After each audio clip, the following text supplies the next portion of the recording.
Men's basketball struggles yet again, losing a close game to Texas. OU softball got started off with a bang, and we got some recruiting nuggets to touch on today's episode of Locked On Sooners.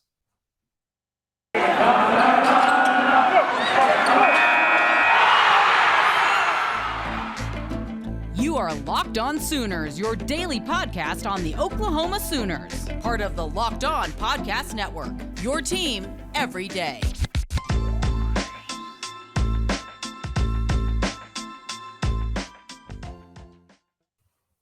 What's up, everybody? Welcome to Locked On Sooners. Today's episode is brought to you by Rock Auto. Amazing selection, reliably low prices, and all the parts your car will ever need at rockauto.com, and tell them that Locked On sent you. Thank you for joining me. My name is John Williams. You can follow the show on Twitter at Locked On Sooners and on Facebook, Locked On Sooners Podcast. You can follow me on Twitter at John9Williams, and you can read my work covering the Oklahoma Sooners over at the Sooners Wire at usatoday.com. And man, the Oklahoma Sooners cannot catch a break on the basketball court. They drop another close one, this time to the number 20 ranked Texas Longhorns after dropping another nail biter to the Kansas Jayhawks on Saturday. Both games that the Oklahoma Sooners had a chance in, both very close losses, and both games where if a shot falls here, if they are a little bit better from three, if they don't turn the ball over one time, they maybe come out with two top 25 wins. And yet here we are again talking about an Oklahoma Sooners team that's just reeling heading into the final stretch of games. Let's start with the Kansas game on Saturday. Oklahoma was in front at halftime, led for much of the second half until Kansas took the lead with about 7 minutes left to play in the game. All the while, Emoji Gibson was 0 for 2 and fouled out. They did this on the backs of Jordan Goldwire, who had a phenomenal game for the Sooners, played 37 minutes, led them in scoring. And really, if he would have gotten a little bit more help from the starting five, maybe they win that game. But I mean, he was great going to the basket. He hit two clutch threes in the final few minutes after the Oklahoma Sooners allowed Kansas to build a big lead over the final 7 minutes of the game. Oklahoma went on like a nearly 6 minute scoreless streak or scoreless run, and had to rally huge to even be in a position to have a shot at the end of the game.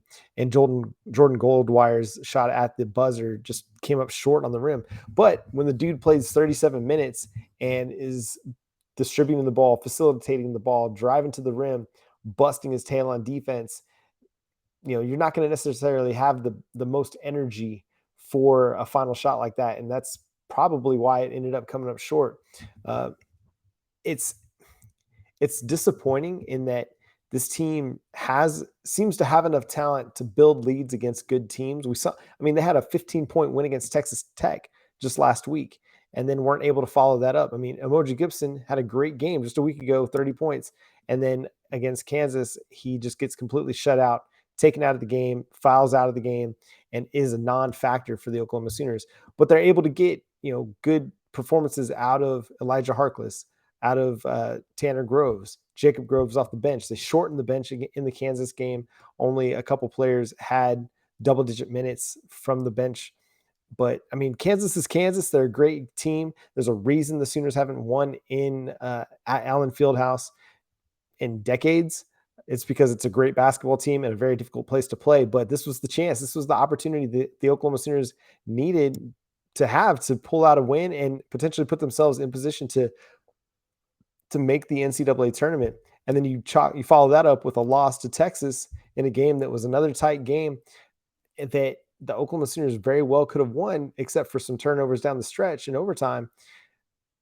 Maybe this is a team that also makes the playoff. I mean, they had 4 guys in their starting lineup in double digits.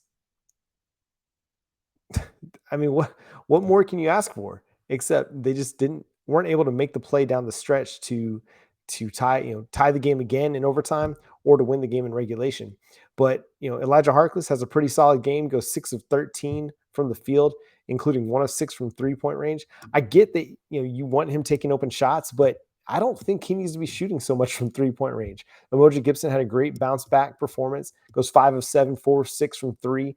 That's the guy that you need to be hot for your team. I mean, Oklahoma only shot 21.7% from the field from 3-point range 5 of 23, Emoji Gibson hits 4 of those. So the rest of your team combined goes 1 for 17 from 3-point range. And that's the ball game.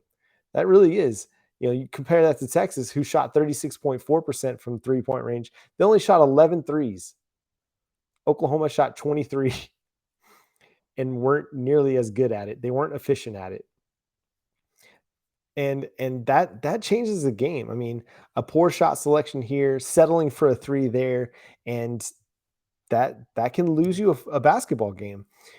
And they can hit shots. They can be a good 3-point shooting team, but they're not always consistent at it. And it gets troublesome that often they'll settle for threes as opposed to use their skill to get to the basket, because they've got guys like Jordan Goldwire who can get to the paint, Elijah Harkless, who may not be like the most, the quickest player off the dribble, but he can get to the paint too, and he can finish around the basket. Jalen Hill, who's really good inside as well. So that's something that Porter Moser is really going to have to look into, is like, why are we taking so many 3-point shots? Yes, the offense is going to create some of those openings, but we just don't really have the shooters. Now, you want to look at this from the bright side, like what happens when Porter Moser gets the shooters in Norman in this offense? If you get good shooters and you're able to take 23 3-pointers, maybe that's going to translate to a higher efficiency. But right now, they just don't have the 3-point shooting consistency to be a really good 3-point shooting team. They're going to be in trouble when it comes to tournament time. I don't know. Like, this is a team that has now lost, I think it's 7 of their last 9. 9 of their last 11. They had the Texas Tech win. They beat West Virginia, and then you got to go all the way back to when they beat number 11 Iowa State before that. But I mean, they have 3 wins in their last 12 games.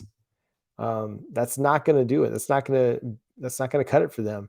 And they don't have an easy schedule the rest of the way. They still got Iowa State, who was at one point in time one of the best teams in the Big 12.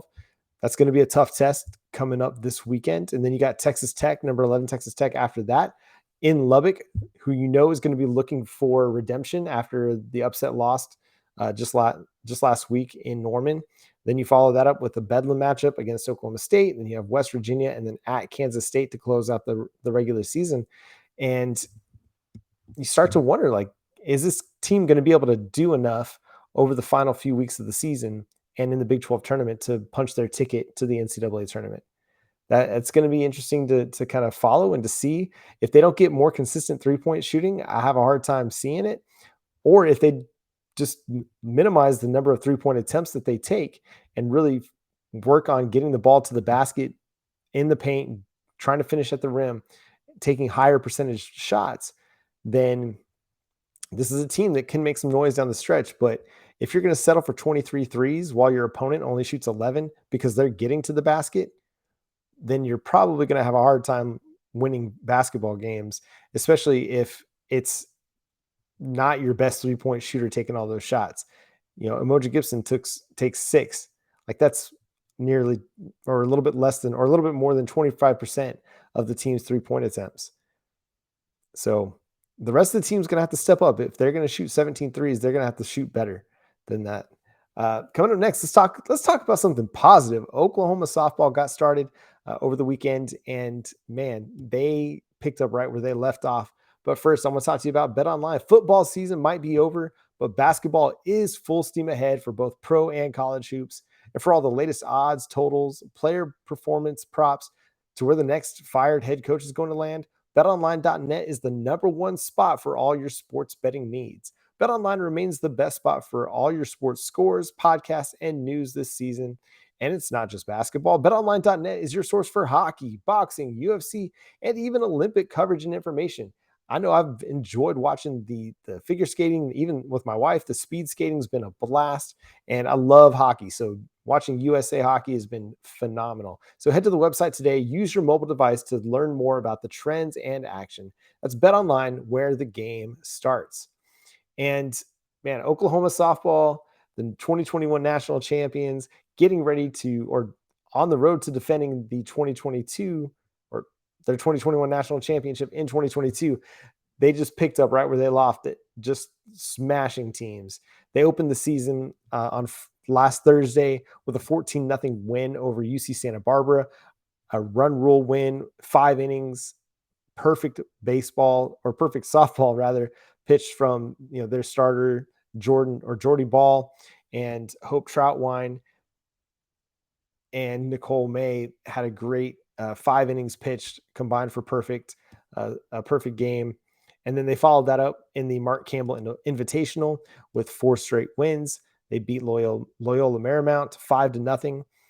Mississippi State, they beat 9-0, got their second run rule win of the season. And then it was against number 3 UCLA. This was the one that was the big time coming of age party, the coming out party for Jordy Bahl, who through 7 innings allowed 0 earned runs. They got the 1 unearned run, but she struck out 14 Bruins. 14. Incredible. True freshman pitcher, was just dynamic, just making people chase, hitting her spots, locating her off-speed pitches, and mixing things up really, really well. She was really, really good all weekend long. But in that game against UCLA, which is a number 3 team in the country, she showed up and showed out. And that's really exciting to see, because if you have an ace in the hole in Jordy Bahl, and you have an offense like the Oklahoma Sooners have, who's going to stop them? Who's going to beat them? I mean, this team in their first 5 games, they've scored more than 40 runs. No, they've scored 40 runs. They're 40-1. And they've allowed just 1 run, and it wasn't even an earned run.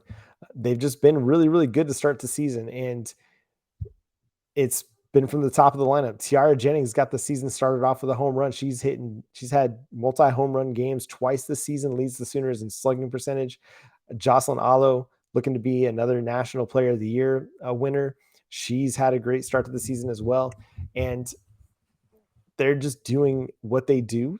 They have a deep lineup, because we're seeing Grace Lyons, Mackenzie Donahue, all these ladies just hit away and play really, really good defense and support the top of the lineup, even if they're not necessarily hitting as well as we come to expect.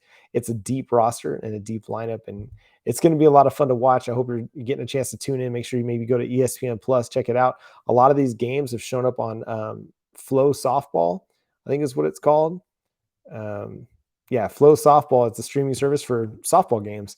So that's a great place to watch Oklahoma women's softball. Oklahoma's women's softball. But let's talk some recruiting, because the Oklahoma Sooners, they're moving ahead with 2023. They still got some feelers out on 2022. In particular, we've got Micaiah Overton, who is a potential transfer player from Liberty, who is looking to play with his brother, 5-star defensive tackle, who was part of the 2023 class, Lebius Overton. He's now reclassified to the 2022 class and is keeping Oklahoma in the mix right now, along with several other big-time schools like Texas A&M and Oregon. So Oklahoma is going to be in that mix, but these guys are coming as a combined unit. And so Oklahoma has a chance to add a couple more defensive linemen to their roster ahead of 2022. And a kid like Micaiah, who's got some experience now, having played at Liberty, that could be a great depth piece for you to add to your defensive tackle rotation. And if they're able to land these 2 guys, it's going to set them up for a really, really strong future on the defensive line, because Lebius, 5-star, one of the top players in the 2023 class, would have been one of the top players in the 2022 class, and then his brother with experience, it's going to be huge. But they're using those Jeff Lebby connections as well, offering a couple players who have been kind of warm towards Ole Miss. One of those is offensive tackle Wilkin Formby out of Alabama. He's a 4-star offensive lineman, according to On3 Recruiting and 247 Sports. In the composite rankings, they have him as just a 3-star player, but that's because ESPN doesn't have him rated just yet. But going into a senior season, there's a good chance that he could end up being a 4-star player across every recruiting service and in the consensus rankings as well. And this is what Cooper Patanga of 247 Sports had to say about Formby, he says he displays good athletic ability at the right tackle position, appears to have natural knee bend and hip flexibility, demonstrates good foot and body quickness off the line of scrimmage, and plays with some suddenness. This guy stands 6'7". He's 6'7". That's huge. I mean, that's a really tall dude, and someone that, I mean, if you can get him playing right tackle, left tackle, he's going to be able to get there and just lean on guys. He's already 295 pounds, but teams that are in the mix for him are Oklahoma, Ole Miss, Alabama, Auburn, South Carolina, and USC. So the reason he is connected to Oklahoma, so when Jeff Lebby was the offensive coordinator at Ole Miss, he offered Formby there. And the last crystal ball projection you have from 247 Sports had Formby in August going towards Ole Miss. Now that Jeff Lebby's the offensive coordinator at Oklahoma, maybe that's going to change. Perhaps that changes a little bit. And then the other guy that's really intriguing is Riley Williams. No relation to me, 4-star tight end in the 2023 class, who seems to be a guy that's going to be a player. So 6'6", 230 pounds, and is one of the top 100 players in the country, according to ESPN. He's the number 10 tight end per Rivals. On3 has him at number 32 nationally, and 247 Sports at number 69 nationally. But in the composite ratings, he looks like he's a top 150 player. Rivals is the one that's lowest on him, but he's the number 1 player in the state of Oregon and a top 10 player at his position across every recruiting site. But the kid is already 6'6", 230 as a high school going into a senior year. And with what Oklahoma's been able to do over the years with the tight end position, I would not be surprised to see them land him. I mean, if the guy has any dreams of being like a Mark Andrews, then get with Joe John Finley, come to Oklahoma, get in Jeff Lebby's offense and thrive. You're going to have opportunities to play. Now, Oklahoma's already deep at tight end with Caden Helms and Jason Llewellyn, but you get a third guy in here, that gives you all kinds of options where you can run some 13 personnel with 3 tight ends. You can motion guys from inline out wide, take advantage of some of those smaller matchups against corners. You get a guy that's 6'6", you put him on the outside against a cornerback, there's no chance that guy's going to be able to guard him. So that's a really, really fascinating offer to watch, because I think Oklahoma's going to have a good chance at landing him as well. But you never know how things are going to go with recruiting. But this is the thing that's really interesting to me in this is that Oklahoma is just casting a very, very wide net. They're not limiting themselves to particular areas of the country. They're going after everyone and everywhere. We've talked about it before, but Brent Venables is just really opening doors, and Jeff Lebby as well, opening doors in the Southeast for the Oklahoma Sooners. But now spreading their wings up to the Northwest as well to target Riley Williams. And so I'm looking forward to seeing just kind of how that plays out, because Oklahoma, man, they need to continue to add talent, just like every school does. Obviously, that's not breaking any news. But on the offensive side of the football, they'd have to hit some of these big wins. They got to get some of these big wins. We know they're going to be able to recruit defense, but can the assistants under Jeff Lebby, can they continue to draw the players like they were drawing under Lincoln Riley? Now, I'm not saying like the type of players or the same star caliber, but and we know like Brent Venables, he's looking at the whole player, not just the stars, not just the on-field talent, but he's looking at he's wanting to get guys in there that have the right mentality, the right work ethic, the right ideals, the right goals, the right vision for their future, not just players who are looking to make NIL deals or, become popular, but he's looking for the whole player. And so because of that, maybe he won't, target some of the 5-star guys that everybody else is targeting, but might settle on some 4-star guys that have something to prove, that have a chip on their shoulder, that are looking to make a name for themselves. So I'm looking forward to seeing how this recruiting goes with Riley Williams, because that could be a big win for Joe John Finley, who's already done a great job for the Oklahoma Sooners, landing Caden Helms and Jason Llewellyn. And he had another guy, Luke. now I'm blanking on his name, from the 2023 class, Luke Haas. He had him committed until Riley left and he decommitted. So Joe John Finley has done a tremendous job, just like DeMarco Murray has for the Oklahoma Sooners offense. And then they got a crystal ball projection or on three projection from on three recruiting on Caden White. Caden White is a 4-star offensive tackle in the 2023 class from Missouri. Wrote about him over at the Sooners Wire, but now he's being projected to the Sooners with a 55% confidence level. So that could wane and waver, but so far that looks to be like a potential commitment / signing for the Oklahoma Sooners and Bill Bedenbaugh. Some big things happening. Recruiting never stops. These guys never stop. They're always on the recruiting trail, hitting things hard, and I'm liking the direction that they're heading, even though it may not have the 5-star power that it did. I think the guys that they're landing are going to be high quality players that have a lot of talent that are going to be bolstering Oklahoma's roster for the next few years.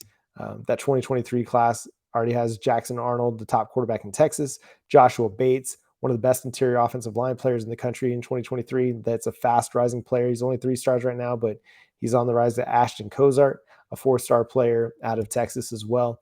And then they're in the top 6 for one of the best linebackers in the country, Anthony Hill Jr. in 2023.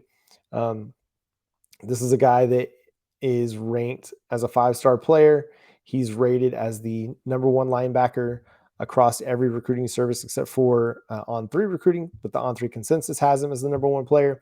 He's a top 10 player in the state of Texas, goes to Denton Ryan High School, which is the same school as Billy Bowman, defensive back for the Oklahoma Sooners. So there's a bit of a connection there. Maybe the Oklahoma can open up a recruiting opportunity at Denton Ryan, which has been a really good high school football program for the last several years.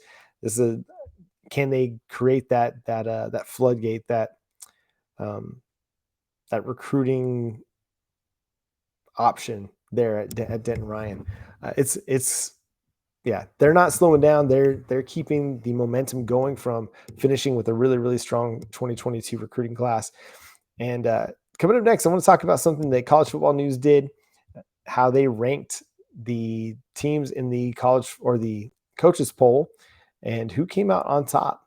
We'll do that after I talk to you about Rock Auto. Rock Auto is a family-owned business serving auto parts customers online for more than 20 years. Why choose to spend up to 30, 50, or even 100% more for the same parts from a chain store or car dealership when you can go to rockauto.com and save? Rock Auto prices are always reliably low for every customer, and they have everything you could need, from brake parts, tail lamps, motor oil, and even new carpet.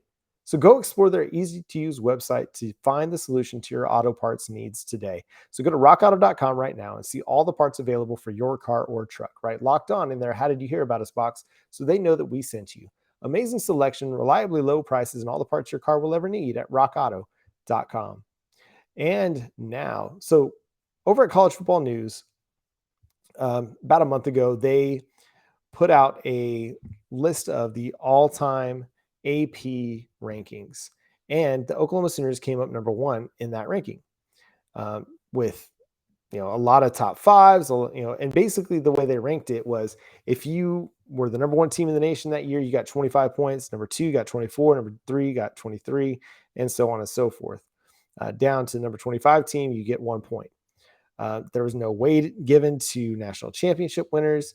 And Oklahoma came out on top of the kind of the historical look at the AP rankings. They'd finished top 25 61 times. In 33 of those occasions, they finished inside the top 5. So again, not surprising that they would be the number 1 team. Now you look at national championships, and obviously Alabama has got to be up there and considered one of the best teams ever in college football. Yeah, I mean, you want to rank Alabama as the number 1 team in college football, sure.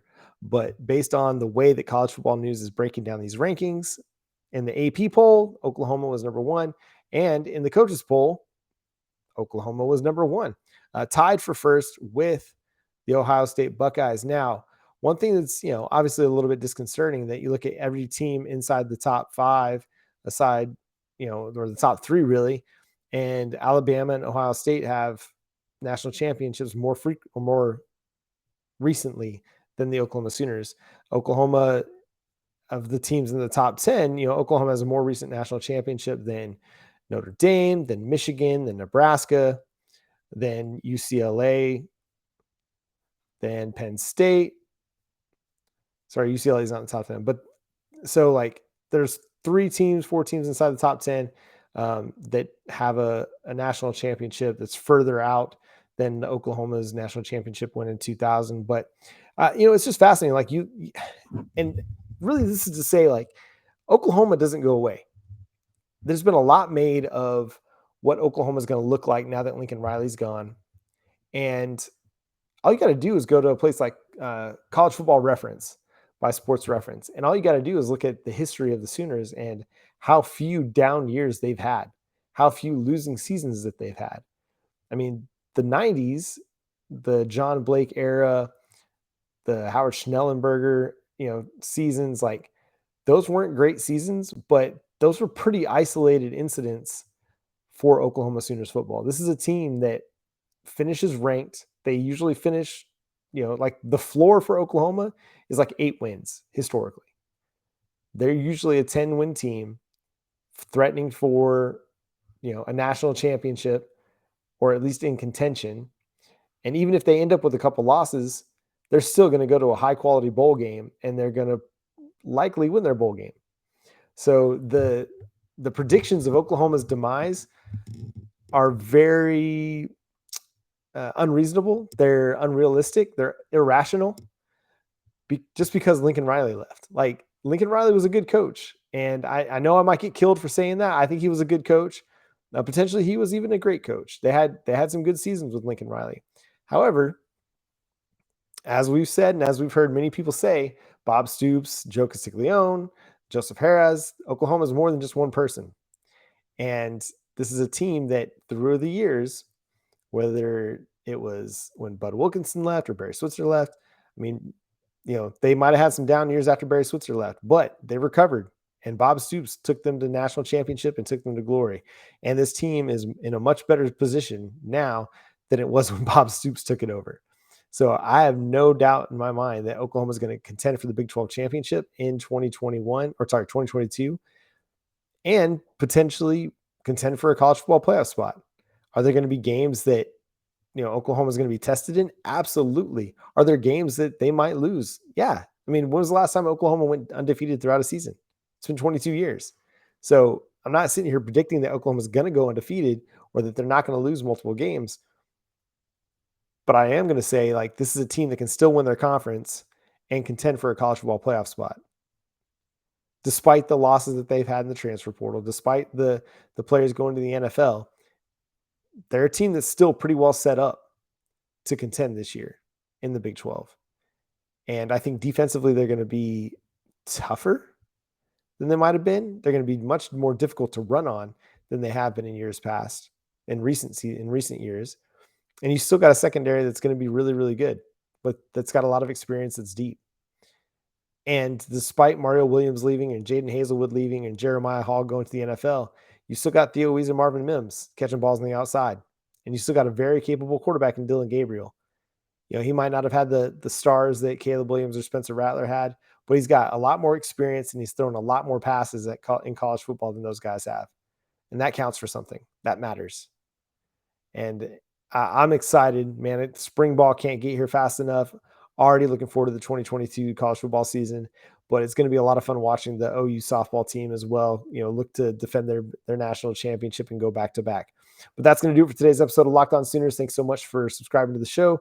It's free and available wherever you get your podcasts, and available on YouTube as well. So hit that subscribe button, hit the notification bell, let you know when new episodes pop up, and hit the like. Let me know how you're feeling about OU softball heading into the 2022 season. What do you think of men's basketball? Where are they going to make the tournament? Let me hear what you got to say about that. And who's the player on the Oklahoma Sooners roster that you're most excited to watch in 2022? Would love to hear your answers on that. But until next time, my name is John Williams, a Boomer Sooner.